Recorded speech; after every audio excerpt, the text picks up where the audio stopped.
Belakangan ini, istilah self-healing sempat meramaikan jagat Instastory dan medsos lainnya. Video singkat sedang jalan-jalan disertai caption self-healing yang seolah keren membuat netizen juga tuntutan. Fenomena ini merambat cepat, entah itu dibuat oleh mereka yang benar-benar sedang membutuhkan self-healing atau mereka yang sebenarnya self-healing tai kucing. Terlepas dari itu, apa sebenarnya makna dari self-healing ini?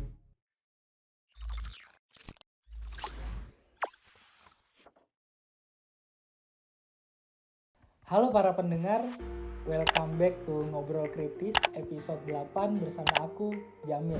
Di episode kali ini, kita bakalan ngomongin tentang self-healing yang kadang jadi jargon netizen buat leha-leha sambil ngelanjutin procrastination-nya. Disclaimer ya, bahwa isi konten ini berdasarkan riset mini, analisa, dan pendapat kami. Kalau ada pihak yang tersinggung, Anda butuh mungkin self-healing tai kucing. Oke, yuk langsung kita kenalan dulu dengan istilah self-healing ini.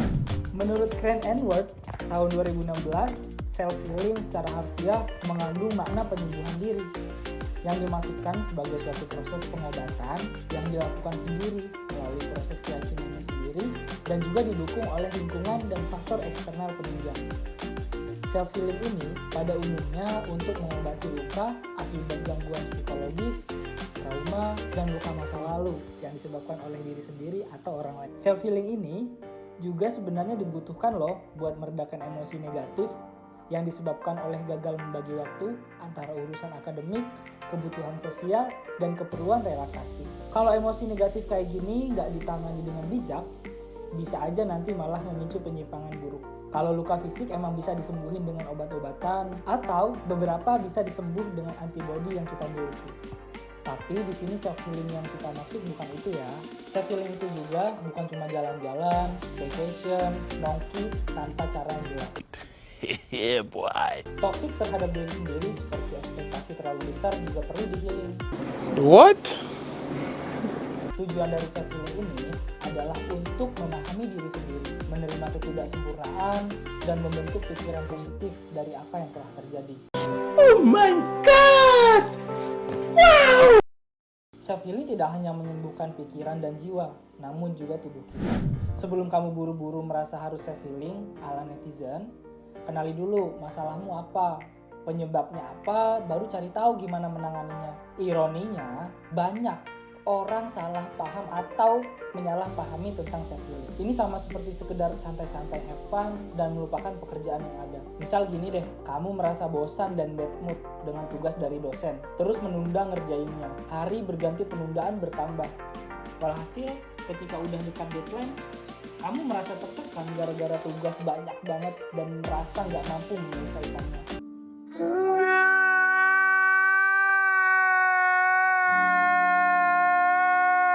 Alih-alih cari solusi yang tepat, kamu malah keluyuran gak jelas dan tak lupa buat story lagi self-healing.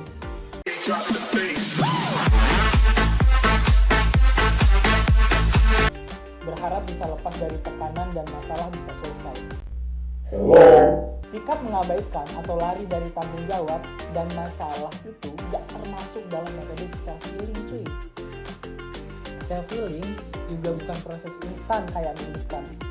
Gak bisa seseorang auto self-healing untuk mencapai kondisi sembuh dari segala luka kayak di game cuma dengan potion.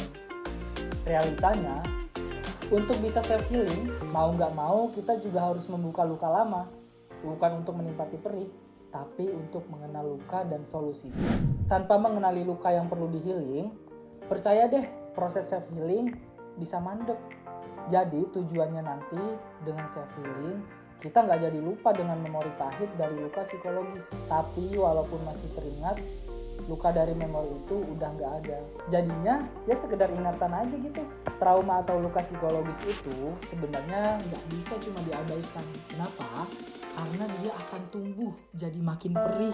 Dan belum lagi nanti kedatangan luka lainnya yang menambah daftar panjang penderitaan. Ingat juga cuy, kalau nyatanya gak semua orang bisa self-healing sendiri. Terkadang ada yang membutuhkan bantuan profesional untuk benar-benar healing. So, jangan paksakan diri Anda ketika udah mengenal dan mencoba self-healing tapi malah makin parah. Stop it. Get some help. Kalau dikaitkan dengan stres, ternyata self-healing untuk mengatasi stres akan ngasih manfaat seperti: pertama, lebih cepat dalam mengatasi masalah. Kedua, tidak tergantung pada orang lain. Ketiga, jadi hanya diri sendiri yang mengetahui. Dan yang keempat, meningkatkan keterampilan dalam mengatasi masalah yang dihadapi. Yang terakhir, menjadi pribadi yang lebih kuat. Makanya, penerapan self-healing ini nggak sembarangan dan nggak seenak jidat kayak bacotan netizen. Dilansir dari berbagai sumber, lebih kurangnya ini beberapa cara self-healing. Pertama, tidur yang cukup. Kedua, olahraga yang rutin. Ketiga, meditasi. Dan yang keempat, makan makanan yang bergizi. Setelah cara-cara tadi, kamu juga perlu tahu beberapa tahapan dari self-healing supaya bisa tuh pelan-pelan ngukur udah sampai mana.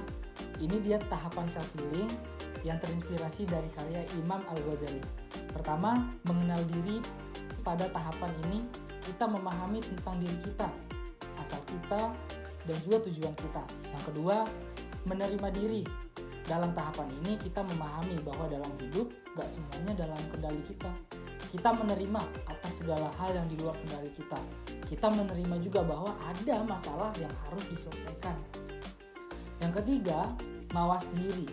Di tahap ketiga ini, kita telah mengetahui permasalahan yang ada dan mulai memeriksa diri sendiri terkait permasalahan yang ada.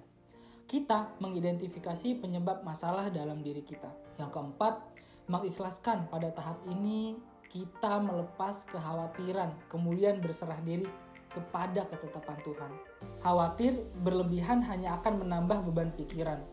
Selain itu, kita perlu juga melepas dan menjauhi penyebab masalah yang telah diidentifikasi sebelumnya. Yang kelima, motivasi diri.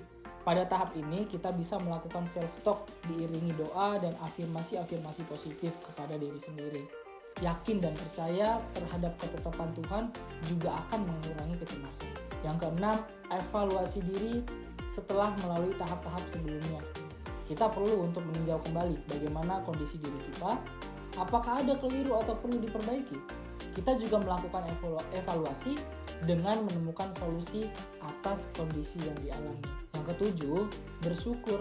Tahapan akhir ini bukan sepele, karena dengan bersyukur kita menambah kemampuan untuk bahagia. Dengan bersyukur kita akan paham banyaknya nikmat dan anugerah yang udah kita terima sampai hari ini. Tanda kalau self-healing kamu berhasil, nantinya kamu akan jadi pribadi yang lebih hebat dan kuat dalam menghadapi kesulitan dan masalah. Ingat loh, badai pasti berlalu. Masalah yang sama nggak akan abadi kalau usaha diselesaikan. Selama melaksanakan self-healing, bagi yang membutuhkan, hati-hati tai kucing. Nah, itu dia teman-teman obrolan kita tentang self-healing ini. Terima kasih udah nonton sampai akhir. Kalau punya pertanyaan terkait topik ini, bisa komen di bawah. Atau bisa juga DM via Instagram di @ngobrolkritis. Jangan lupa like, share, dan subscribe kalau bermanfaat ya. Appreciate it guys. Mohon maaf ya kalau ada kesalahan dan kekurangan. Sampai jumpa di episode selanjutnya.